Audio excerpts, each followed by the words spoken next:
My dear friends, tonight we're covering two topics. One is called Simcha, happiness, and number two, Pesach, Omer, and Shavuos. So it's more than two topics. No, Pesach, Omer, and Shavuos is one thing. So now why is Simcha such an important thing? When you do a mitzvah with Simcha, the level you reach is the highest level, even higher than the level that you will get anyway. Now why? So he gives an example when someone is in a real happy mode. Like let's say you're marrying off your first child. Let's give an example. Bezat Hashem. When you marry them off, you're in such a high spirited moment that even people that you don't get along with, if they come to the wedding, you'll give them a hug. You know what I'm talking about? Am I right or wrong? Don't invite them. As long as they bring a friend. Depends how much they bring a friend. Because when you're such a simcha, the simcha opens everything up. Meaning, when you're not happy, you're more closed. When you're happy, everything is open. There's no like blockage. So you could truly be you. So I see it many times by a real simcha, and you really is something really great happening to you. All of a sudden, everyone is good and everything is happy, and you don't. Okay, after the wedding, maybe a few days after, but in general, you see everyone comes. Everyone is there's no limit. So the same thing when you do a mitzvah with simcha. So you're reaching the level of Hashem which has no limit. Because whatever the way we behave, that's the response we get from Hashem. So for example, it says the Arizal, the Ari HaKadosh, Rabbi Yitzchak Luria that lived in Tzfas, he reached very high level of godliness from one thing, from doing a mitzvah with happiness. When he used to buy an etrog, etrog for sukkahs, he never negotiated the price. Whatever the seller asked for, he paid him. And when he used to shake the lulav, it was with such tremendous joy. That's why he reached this high levels. It wasn't like, he fasting or not fasting. That's not what. Just that doing a mitzvah with such joy.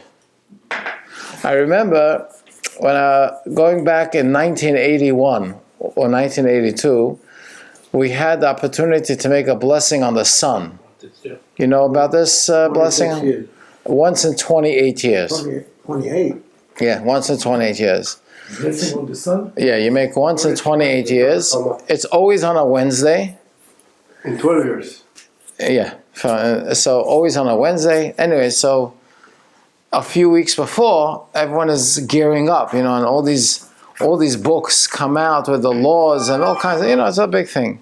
The Rebbe spoke about it in a very tremendous excitement. Why every 20 years? 28 years. Why every 20? The basic point is that it gets to the same place in the same planet where it was the first moment it was put into the sky. And why it takes 28 years, the Rashi in Gemara and Rambam speaks about it, how it happens. But anyways, it's only once in 28 years. So the Rebbe was so talking about it, and then the Rebbe came out on Eastern Parkway, and I'm standing there, I was, I think, in 8th grade, whatever, and the Rebbe says, and then the secretaries of the Rebbe said, oh, wow, hey. The Rebbe's secretary said that the joy that the Rebbe had that he could do this mitzvah once in 28 years lasted like for 3 weeks. There was just in the most joyous mode that he could make this bracha. Now, in Russia, it was hard to make this bracha even once in 28 years because you could only do it the first 3 hours of the day. And you have to see the sun. And you have to see the sun, and over there it was cloudy a lot, you know what I mean? So they didn't really get always a chance. It happened to be that year it was a beautiful sunny day, and everyone made the bracha. It was a very exciting moment. But the simcha of the joy of doing the mitzvah That was more than anything else. So the fact that a tzaddik has Ruach HaKodesh and he knows what you're thinking and he knows what's in your mind, that doesn't show his greatness. The greatness of a tzaddik is that when he does a mitzvah, he does it with true simcha. What's the simcha? I'm excited to do a mitzvah and to connect to Hashem. What better could you have than that? So when he did a mitzvah, so he's going to say here that if we do the mitzvah with happiness, we're going to reach the highest level, as we'll say, we went through. If you remember last week, we spoke about the 3 levels, or no? Yeah. When Hashem inspires us, then there's our work, and then the Hashem reveals even higher than what we could reach as long as we're complete in our level. So when you do a mitzvah with simcha, you're reaching the 3rd level. Is that clear? Yeah. Then we'll get into Pesach and Shavuot. So let's read inside. Everyone have a copy? Mm-hmm. Page 130. 132. 132? We're starting Ois Vav. You have it? Yeah. Now we'll understand why it's so important that when you do a mitzvah, you should be very happy. Why? Whenever you're happy, everything that's hidden is revealed. And he gives an example. Where does a king usually sit? In his cheder shel cheder. That means in the chamber within the chamber. You know, to get to the king, it's like a lot of blockages. Why? Kikol kvede prima. The glory of a king when he's inside, when he's hidden. Not people don't know, don't see him. Ach bezman simchasai. When the king is excited and he's happy, misra mazgalein kol. He reveals himself and he's seen by everyone. He says, here, it's a happy mode, exciting mode. So the same thing, hinei mitzvahs, shor shemay nala. We said that the root of all the mitzvahs comes from a high level where? It comes from the crown that's above chachma, right? Because we spoke about the difference between Torah and mitzvah. Mitzvah is a higher source, and Torah is a lower source, but mitzvah,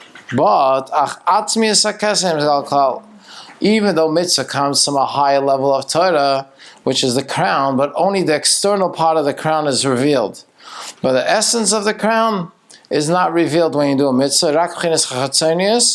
Which is called Golgotha, the skull, which is Ratzon Elyon. So when you do a mitzvah without happiness, you're reaching God's skull, which is exterior level, but not the essence of Hashem. But when you do a mitzvah with happiness, when you simcha, you reveal the essence. You reach the essence of Hashem's crown and the essence of Hashem. And this is what Shlomo Melech said. Ba'Torah she'itra lo imoi. What does it mean? The crown that his mother gave him. Dafke im habanim smecha v'yismachu b'chol she'aldei hasimcha shemitzvah. Through doing a simcha, a mitzvah with simcha mo'erer hataynig elyon sheb'chinas haTorah v'hakesed. Now, in general, the difference between in Kabbalah, when they say father and mother, just in general, it says in Hallel, Eim habanim smecha. The mother of the children is happy. So why is the mother happy? Why the father is not happy? What does it mean? The mother of the children is happy, and what's with the father? But because according to Kabbalah, the difference between a father and a mother is chachma and bina. What's chachma? The father. What's bina? The mother. What's the difference between chachma and bina? Chachma is when the concept is not yet developed and not yet understood. I have a nice idea. I have a good concept. I came up with, so it's a nice thought. It's a nice concept, but I didn't yet understand it and develop it. What does the mother do? The mother takes the concept and develops it and makes it something you could understand and relate to. That's when you're happy.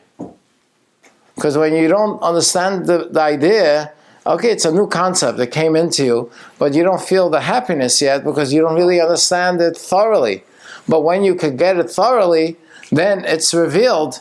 So he says, when you do a mitzvah b'simcha, when you do a mitzvah with happiness, you're reaching the essence of Hashem, and therefore it's called Atara she'itla imoy, the crown that Hashem is the mother. Why? Because only when the mother is revealed, then that joy and happiness comes out. So it's Hashem saying the mother. So basically, when you do a mitzvah with happiness, you reach the essence of Hashem. Now, he's going to go now just to explain to us the 3 levels of Hashem, and how when we do a mitzvah with happiness, we reach the essence. And that is the difference between Pesach, Sfirat HaOmer, and Shavuos. What is that? And this is how this Maimah ends off. Page 133. This level of the essence of Hashem is the 3rd level of Yerusas Leila, which is higher from the first 2 levels. If you remember, we spoke about the difference between a man and a woman. If a man emanates Mazriya Zera, he's the first that initiates, it's going to be a daughter. And if it's the woman, it's going to be a boy. And we explained what's the difference. When you have the man is like Hashem, which is just inspiring. But you didn't yet, you didn't really work on it yourself. When it comes from you and you work on it, then it stays longer. So when Hashem does something for you and inspires you, no, it lasts for a little while. But if you're not going to grab the opportunity and you're not going to work on yourself, then the revelation is going to be gone.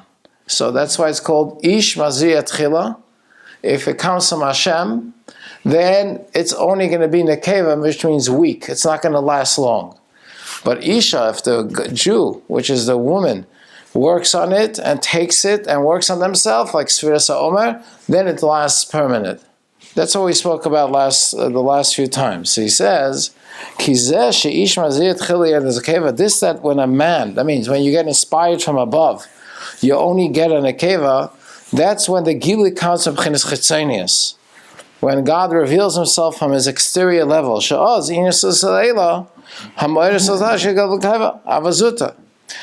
normally, if Hashem inspires you, so then the inspiration is going to be not too long, and it's going to be weak, and it's going to be an akeva.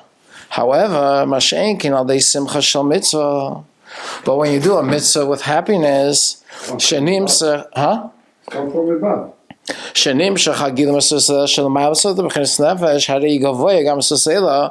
therefore you let the zacha. Very strange thing. When you do a mitzvah with happiness, you know what's going to happen? You're going to get an inspiration from Hashem, but not an inspiration that's going to fade away. It's an inspiration that's going to stay forever. So ish mazriya tchila yeledes zachar. So normally we say ish mazriya tchila yeledes nekeva, because if it's inspired from above and you didn't work on it, it's not going to last. But if you do a mitzvah b'simcha, then the response is going to be that Hashem will inspire you with an inspiration that's going to last forever. As we say in Tehillim, Uletzion Ye'amar Ish v'ish yulad ba. Ish v'ish. What do you mean Ish v'ish? That even though it's Ish Mazriya Tchila, even though it counts as an inspiration, it's going to stay forever. Why? Because since you did the mitzvah with happiness, so you're awakening in Hashem a higher level, the essence of Hashem, and that awakening is going to come in you and stay forever. So during a Simcha Valpiza, he says, now I'll explain to you the difference in Pesach, Sfiras HaOmer, and Shavuos. What's the difference? But if we said without Simcha, without bringing the element of Simcha, if the woman Mazriya Tchila, so then it will be Zachar. Yeah. So now, this is a great situation, because you'll never know who Mazriya Tchila, and you will never know if it was done with Simcha. Because you have all the combinations. If it comes from above, you're saying. Yeah, because if the woman Mazriya Tchila, it's a ben, it's a Zachar. If the man Mazriya Tchila, but with Simcha, it's also Zachar. Alright, so you won't know if it's Ish or Ish. And you will never know if it's Simcha or not Simcha. Got it? Yeah? You agree with it? We close the Well, look what he says inside. You're going to see about the idea of simcha. Yeah, but I don't think it's going to change the Mazriat Tchilah. It is, huh? Maybe spiritually, not physically. Oh, you mean in the regular birth? Yeah. Okay, that's another thing. V'hine al pi zeh yuvan, look what he says. Ba'Torah shitli lemimah. When did God give us the crown? Was the day of our wedding. When was the wedding? Matan Torah. When Hashem gave us the Torah, that's the wedding between Hashem and Am Yisrael. So he explains very simple. Pesach, Sfiras Ha'ima, Shavuos, Zeu Karev L'Gimel Chenes HaNegad. If you understand what Pesach is, you understand what Sfiras Ha'ima is, and you understand what Shavuos, you'll see it's exactly these three levels. What's the three levels? Inspiration, you work, and then the inspiration that comes from above everything, which is through Sim. What is that? Pesach, what happened on Pesach? It's funny, I told you that on Pesach we only say Hallel, the whole Hallel, the first day or 2 days. The rest of Pesach it's called half Hallel. Bedilug. You don't say the, okay? On Sukkot, we say every day the whole Hallel. So the Alter Rebbe asks, why on Pesach we don't say the whole Hallel every day? I mean, we got out of Egypt. So he says, I'll tell you why. Ki Pesach hayadiluk v'gilu yisarusa de la'ela me'atzmai. Hashem took us out of Egypt. We were not ready. The Jews always had this yearning. They want to go back. They always, even when Hashem took them out and they had to go to the Yam Suf, to the Red Sea, He took them a long way. Why? He was afraid that if any little thing happens, boom, they're running back. What's the meaning of running back? It means they didn't work on themselves to leave their Egypt. As the famous expression, you can pull somebody from Egypt, but you can't take the Egypt out of them. They didn't get the Egypt out of them. So Pesach, Hashem took us out of Egypt, but we didn't get the Egypt out of us. So that, what happens is, Ki Pesach hayadiluk. So that's why, by the way, the first night of Pesach, we say Hallel, because at least we got out of we were taken out of the choshech. Yeah. We got that inspiration. But then afterwards, we got to work on ourselves. You know, if not, it's going to fly away. Oh, yeah. That's what it goes on the next side of 133. The Pesach, after the first day of Pesach, which was Hashem comes and took us out, now comes Maschilon. We got to start counting the Omer. Why? We have to refine our animal, get the Egypt out of us. And that's why the Omer that they brought on the second Pesach was made from Seorim. Seorim is barley. According to the Torah, barley is animal food. That's what the Torah always calls Ma'achal behema, Seorim. Humans eat chitim. Chitim is wheat. Now wheat has 5 different grains, rye and spelt and oat and all and wheat but Seorim is dedicated for animals. So Hashem says on the second day of Pesach, I want you to take Seorim, barley, make it into flour, and bring me an offering from it. Now normally, anytime you bring an offering to Hashem from flour and oil, you have to use chitim. Chitim is wheat. You can't use barley. There's only 2 times that we use barley. On the second day of Pesach, and a sotah. Sotah is a woman that is married to a man, and there was there's different suspicion that she's not so dedicated to him, and he warned her and everything. So the Torah says, you give her to drink a certain type of water, Mahararim, but before you give her to drink, you have to bring she has to bring a korban mincha, a flour. What kind? Barley. This is what we said in Ktoret, ככל שאור וכל דבש ותקטירו. שאור זה שאורים? No, Seor is Seorim with barley is with an ayin. Saor is with an aleph. Saor means it's a sourdough. Oh. You know, they used to have two ways to make challah. We usually do it the quick way. We use yeast. Yes. But they used to take a piece of dough, and it became like a sourdough.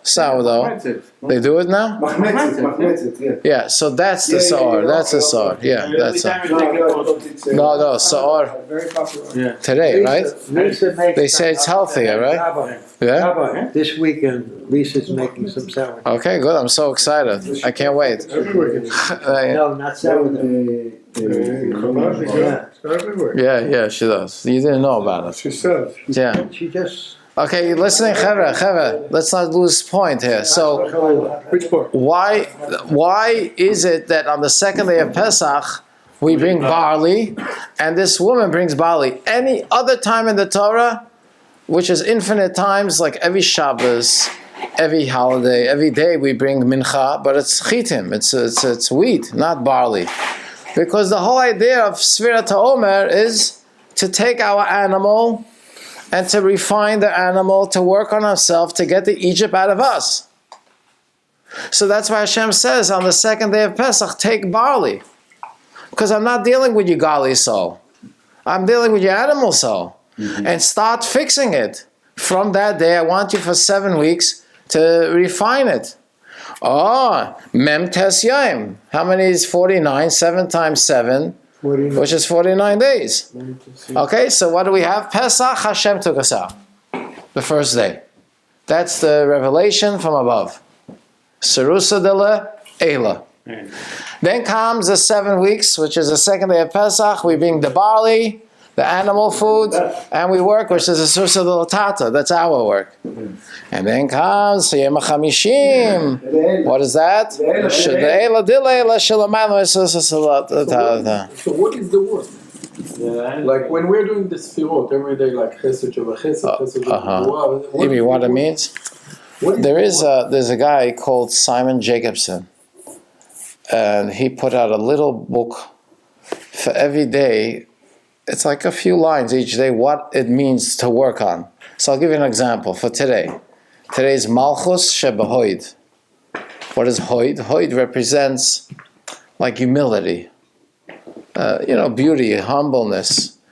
Malchus Shebahoid means the royalty of beauty. That means of humbleness, which means, you can be humble because, you feel you're nothing. It's all Hashem. But royalty means that my humbleness brings out my strength. Humbleness is not making me weak. Humbleness shows that I realize who I really have the potential of being, because it all comes from Hashem, and I'm going to be like a royal humble. Can you imagine royal humble? How does that work? Because if I realize it's all from Hashem, then I could be royal because it's not me. It's Hashem that makes me royal. So like Moshe Rabbeinu was the most humble, but in the same time, he was tough. He wasn't like a shmata. You couldn't step on him like a rug. If you didn't do the right thing, Korach was swallowed in the earth. Now, you think David HaMelech also. When they curse him, Uriah. Yeah. He said, leave him, it's God, it's not him. Yeah. But then he told his son to make sure he doesn't die quietly. Shlomo HaMelech. So let's focus on the Malchut Shebaod. So what is the work? So I'm waking up in the morning. Oh, you mean how to do it in a practical sense? What I'm doing today, during the day. I'm creating the Malchut Shebaod. We're trying to be a better person. No, he has a very good question. That's a very good question. It's funny because when we count the Sfira every night, we do, how long does it take us to count? A minute, whatever. But it's interesting when you see the tzaddikim, when they count, it's like 20 minutes. Why? For 10 minutes, they're singing just to understand what our job is tonight. What are we going to refine today? And then once they figured it, then they say it, and it becomes like a whole big to-do. But it is true that every day is another work. So what does it mean, humbleness? It means, I would say, so I understand what you're saying, the Malchut of Hoid, yeah. Of Hoid. in a practical sense? No, I need to I need to do work. what is the word? Okay, so I'll tell you. It means that tonight and tomorrow, every point in your work that you're going to work, and there's going to be a question of, am I a proud Jew? A royal Jew? I'm going to bring out the royalty. For example, I'm going out to lunch with someone. I'm sorry, I'm only going to a kosher restaurant. I'm a Jew. I'm not hiding it. I'm a royal, and I realize it's not me. It's Hashem that gives me this thing, so I'm not trying to hide it. Like someone asked me a question today. She lives in this child went to college somewhere, and they want to put a mezuzah, but they don't want to put it outside because it's very, if they see from the street that it's a Jewish guy, it could be a tremendous disaster. So I said, according to the Rambam, you can make a hole, like a hole in the frame, and stick the mezuzah inside the hole, as long as it's not too deep in, like an inch or 2 inch, and then you could cover it with a nice, painting, So you have a mezuzah, it's in your door. So I said, but the question is, are you doing it really because you're afraid? Like, is there really a concern of a danger? Or you're shy of being a Jew? You know what I'm trying to say? Sometimes being a proud Jew is really going to make the people respect you. I don't know. It depends on the situation. It depends where you live, where the situation is. I don't know the thing. But it's nothing wrong to be a royal, humble Jew in everything you do tomorrow. Whether it's food, whether it's business, and you're speaking to a Jew, hello, a client, and he says, I'm a Jew, I learned some, and you share with them about the Sfirata Omer, there's nothing, you don't have to hide it. I met today, a lady, I went to the hospital today, and as I come in, a lady that lives in the community, and we're talking about her 2 sons, and she says to me, I'm so angry at my son. I said, why? I said, because he's moved in with a non-Jew, and she's from France, whatever. So I say to myself, you're angry at your son that he's now moved in with a non-Jew and they want to get married. You yourself are married to a non-Jew. She's married to a non-Jew for already 30, 40 years. So what is she expecting? But then I said to myself, this is what Rabbi Levi Yitzchak Baditcher would say when you hear this lady. You see, a lady's married to a goy. What's you going to laugh at this? No. And it bothers her so much that her son is marrying a goy. She's married to a goy, but it's still bothering her so much that she's so hurt that how did her son do this to her? That's what she said. There's an old expression. I said, do as I say, not as I do. No, but the point here is that she's still bothered. Even though she's married to a guy for 40 years, but what's bothering her that she can't sleep is, how could my son do it? Exactly. No, זה מלמד זכות. אתה אומר לגד, look, she did, but she still care about it. No. So what did she respond to the challenge, or like? I told her more than that. I said to her, I didn't focus on that she's married to a goy, because then it's like a smack in the face. But I said to her, did you ever? She needs one. No, we don't. I said to her, She's not getting divorced. No, they're separated. They live in the same house, but I said to her, did you ever give your children a Jewish education? Did they go to a Jewish school? Never. Yeah. I said, so what? I said to her in a nice way, I said, so why are you upset? They don't even understand the concept to begin with. It's not like they're doing something against you. They have nothing against you. They love you. They just don't understand what you're talking about because they never comprehended the greatness. So now let's say that she woke up too late. So what you can do now? Just love him, and that's it. Nothing else you can do. No, the more you're gonna love him. No. Tell her not to pay the rent. At some level. I want it. Yeah. Say. At some level, Jew will always want to be a Jew. Like Right. at some level, even if they're Married to the not guy. religious as This one? not as religious, at some level they'll say maybe for their children, like, I want you to be more religious. Yeah. So if they experience something like that, then they'll speak up, even though they themselves are not Yeah. acting in that Yeah, manner. statistically, those mixed marriage they don't last because the Jew side is always coming out. It can have in a holiday, in a brit, in a family. It's something that is inside. That it's like she get bothered. Right. You can't control it, but you see, it always comes Yeah, up. but Always. the next generation is going to forget about everything. Believe me. It's our fault. No, I said that maybe the first generation they grew up as You hear that? By the way, there is a difference because her son is Jewish. Yeah. Yeah, His kids are not going to. That's it. It's over. Yeah. Now, so listen to this. We're supposed to count how many days? From 49. But look what it says in the Torah. Count at HaShabbos. Tisperu chamishim yoim. What kind of 50 days? We're only counting 49. You understand? Because we do 7 times 7, 49. So he says a very strange thing. He says, the reason it says 50 is not because we count 50. No. We're going to do 49. But once you worked on fixing yourself 49 steps, then automatically the 50th comes revealed from above, from a high level that's above everything else. It's like an outcome. You getting? That's why there's no number. And look what he says, another thing. You know what happened when Hashem told Moshe to give the Torah? You know what he said to him? Bayom hashlishi biyot haboker.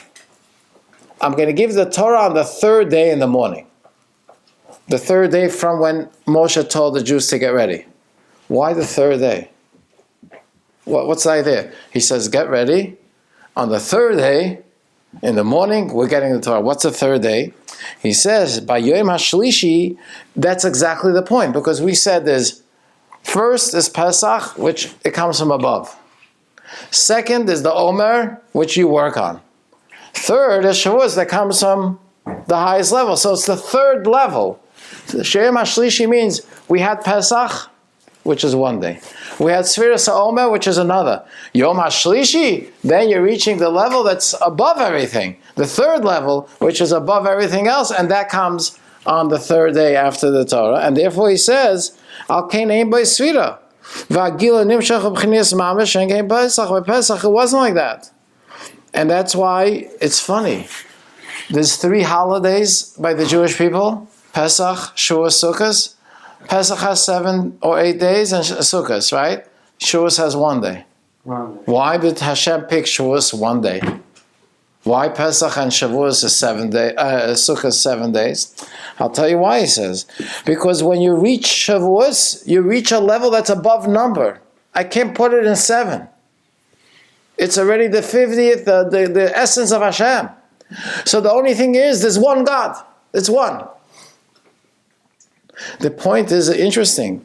Reisha v'Golgalta, Reisha Ikar HaKesa Shebeshuos.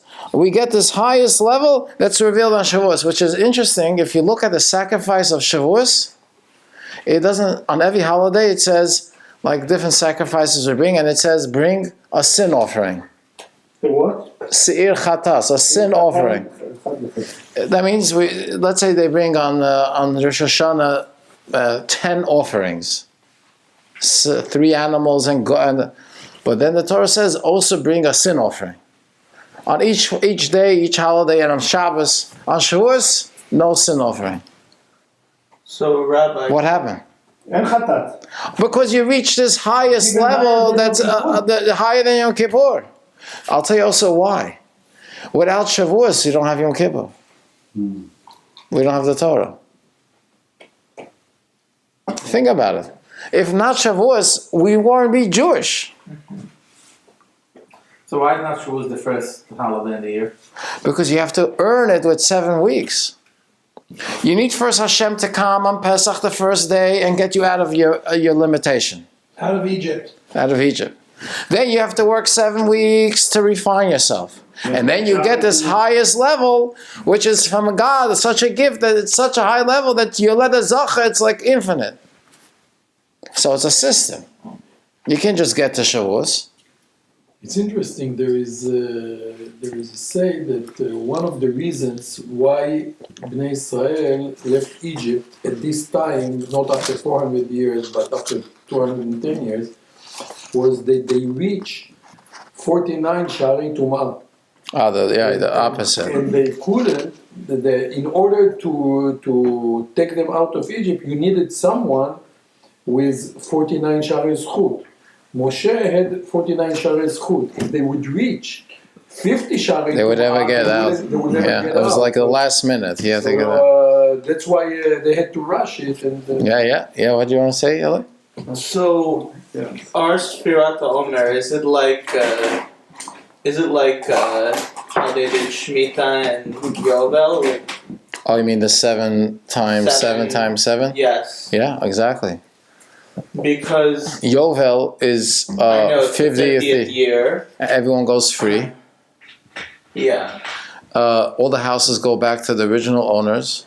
The 50th year, Okay. because it's after 7 times 7. You read Yovel He. This week's parsha. Yeah, Yovel. Yovel He Tieh Lachem V'Shaftem Ish. Everyone goes back, and Yovel is a free. It's called Dror Ba'aretz. Dror means it's free of any limitations. I have it. Because what were you saying before that it says 50 in the Torah To count. to count, but here in this parsha it says Albaim Teisha v'Teisha. Yom. Yeah, Isn't that like with Malchus also? it's 39. Oh, It says it says 40, and we only give 39. Here it's 49 and 50. Or by Malchus it's 39, and we don't give 40.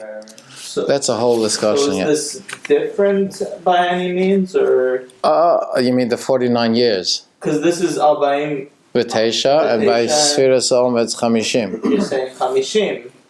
It's similar, very similar. Because doesn't the Torah say that Shnat HaChamishim? Says Shnat HaChamishim. Does it say in this week's parsha Shnat HaChamishim, Shana? Ken Tieh Shnat HaChamishim. Ken Shnat HaChamishim Shana Yovel. Yeah, so it does. It goes 49 is what we count, and then the 50th years. They're similar, very similar. V'abchinas hagimel milmaila lamatei chachma d'atzilas. The great thing of Torah, she primius. Like we said, the value of Torah is that it goes in you, mitzvahs. But then there's the greatness of a mitzvah that it comes from a higher level, but it comes external. But when you do it, the mitzvah of Simcha, page 134, then you have everything. And this is what it says in the Mishnah. Reisha v'gulgalta moicha. Reisha means the highest level, Golgalta means the skull, and Moicha means your intellect. Yeah, Reisha is the highest level of Kesser, which we get on Shavuos. Golgalta is on Pesach, and Moicha is the 7 weeks of the Omer. In the Mishnah, Seif Tainus, it says that when did Hashem give us the Torah? On Yom Kippur. Did you know that? Because what happened was Moshe went on Shavuos to get the Torah. He stayed on the mountain for 40, and when he came down, they made the egel, so he broke it. And then they sent him back up. And then he went up again and again 3 times, and then the third time, after the third time, Hashem wrote him the new set of luchot, and he came down on Yom Kippur. And the third time is because of the 3 levels. Yeah, and what's funny? That set we still have till today. So the first set we got on Shavuos broke. The second set which we got on Yom Kippur, which is like 4 months later, that stayed for us forever. So what does he want to say? Yom Kippur and Shavuos are related. Shavuos is like we wanted to get married. We reached this highest level, but we needed a little tshuva. And then Yom Kippur, Hashem says, you know what? Here it is. This is it. You have the essence, you have the Torah. Here's the new luchot. And that's why Yom Kippur became Yom Mechila or Slicha. That's when Hashem forgives, because the essence of Hashem is revealed. And it's funny because in the Torah it says, Bayom Hashlishi Nichye Lefanecha. On the third day, we're going to live in front of. What's the third day? Rosh Hashanah is 2 days, and Yom Kippur is the third day. Because on the third day, you get to the high level. That's why it's the Day of Atonement, because he was saying sorry for breaking at the time. And we reach now this level that Hashem is revealed to us with His essence, like Shavuos. But this time it's permanent, and that's why Hashem says, here's the Torah, it stays with you forever. You understand the point? Yom HaShlishi, what does it say? Yechayenu. So, technically Hashem, He intended for it to break the first time because we had to go through struggle to be able to appreciate it when it was the most recent version. Yeah. Anyway, so let's conclude, Chevra.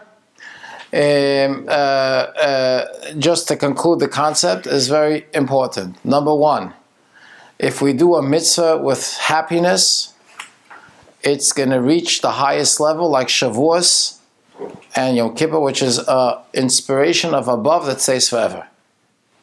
That's any mitzvah we do. Number two, Pesach is an inspiration, but it doesn't last. Omer is what we work on for 7 weeks, which is the animal soul.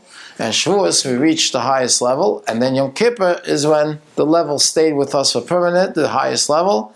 And that's why Yom Kippur became the day we got the second set of the Luchot Achronot, the second set, because that's when we reach this high level through tshuva. And therefore, that bond will always stay forever and it will never disconnect. And this is why Shavuos in the Torah is the highest Chag, and we have the custom of staying up on the night of Shavuos. It's not like a punishment. It's because you're reaching this highest level of 50, which is the revelation of God that's above everything. So to make the vessel, to reach it, we stay and we learn Torah to be the Kli. It's like to make the vessel to be able to receive this high level of revelation of God. As the Arizal, Rabbi Shimon Bar Yochai writes, that the night of Shavuot, they were up a whole night learning with happiness, and the Shekhinah was there, revealed, and that's what we have every year. When is it? When are we doing it? Thursday night in 2 weeks. No, you're in yesterday was 34. So it's 49, the 50th day. 2 weeks, 14. Okay. Am I right? Yeah. Yeah. So you want to say the bracha? Okay, let him. We're going to finish, and they're going to make a.